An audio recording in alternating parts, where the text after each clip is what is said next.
राष्ट्रवादीच्या विलीनीकरणावर प्रफुल्ल पटेल बोलतात ती अमित शहांची भाषा। अजितदादा गेल्यानंतर पक्षाला 10 तोंड फुटली आहेत। राऊतांचा सुनील तटकरेंवर सुद्धा निशाणा। शरद पवारांनी पुन्हा राज्यसभेवर जावं, ठाकरेंची शिवसेना आणि काँग्रेसचं मत। पवारांकडून मात्र वेट अँड वॉचची भूमिका, सूत्रांची माहिती।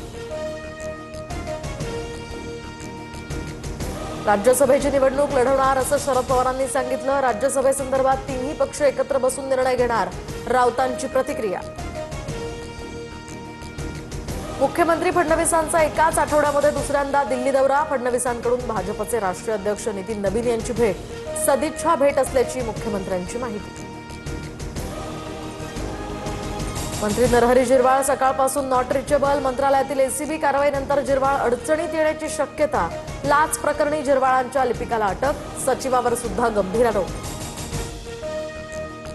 मंत्र्यांचं कार्यालय सील होणं ही लाजिरवाणी गोष्ट। मंत्री झिरवाळांनी नैतिकतेच्या मुद्द्यावर राजीनामा दिला पाहिजे। मंत्रालय लाच प्रकरणावरून राऊतांचा निशाणा।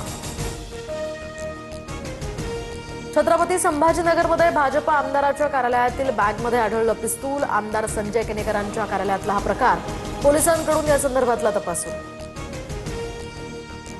मालेगाव महापालिकेमध्ये टिपू सुलतानचा फोटो लावल्यानं वाद, तीव्र विरोधानंतर आता उपमहापौरांच्या दालनातील फोटो हटवला।